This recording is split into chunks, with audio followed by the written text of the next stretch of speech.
Bonjour, aujourd'hui je suis accompagnée par Dr Nermine Lawson, une médecin généraliste qui est formée en médecine fonctionnelle et on aimerait vous parler d'un oligo-élément qui est très peu connu et pourtant très important pour la santé et il s'agit notamment du molybdène.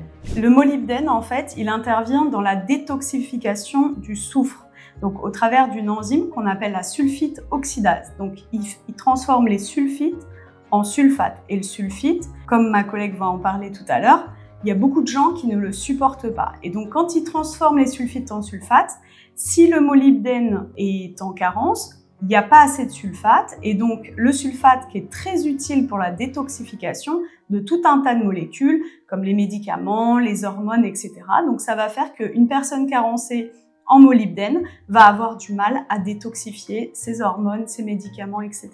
Autre point, l'homocystéine, un acide aminé soufré qui en excès augmente le risque cardiovasculaire et neurologique, va être métabolisé via la voie de sulfuration.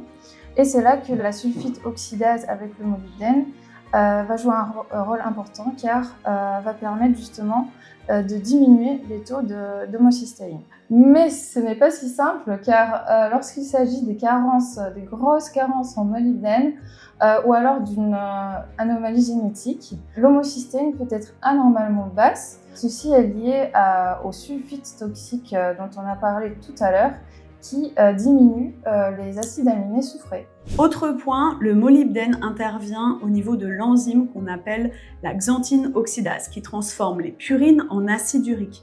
Et du coup, s'il y a une carence en molybdène, ça va faire qu'il n'y aura pas assez d'acide urique. Les gens connaissent bien l'accumulation de l'acide urique qui donne la crise de goutte avec les douleurs, mais l'acide urique est un antioxydant majeur, notamment au niveau cérébral. Du coup, s'il y a une carence en molybdène, ça fait qu'il va y avoir un stress oxydatif accru, et notamment au niveau cérébral. En pratique, si votre taux d'acide urique est bas et vous ne tolérez pas très bien, surtout le vin rouge, donc la tête qui tourne rapidement ou vous devenez tout rouge après avoir bu un verre, il pourrait s'agir d'une carence en molybdène.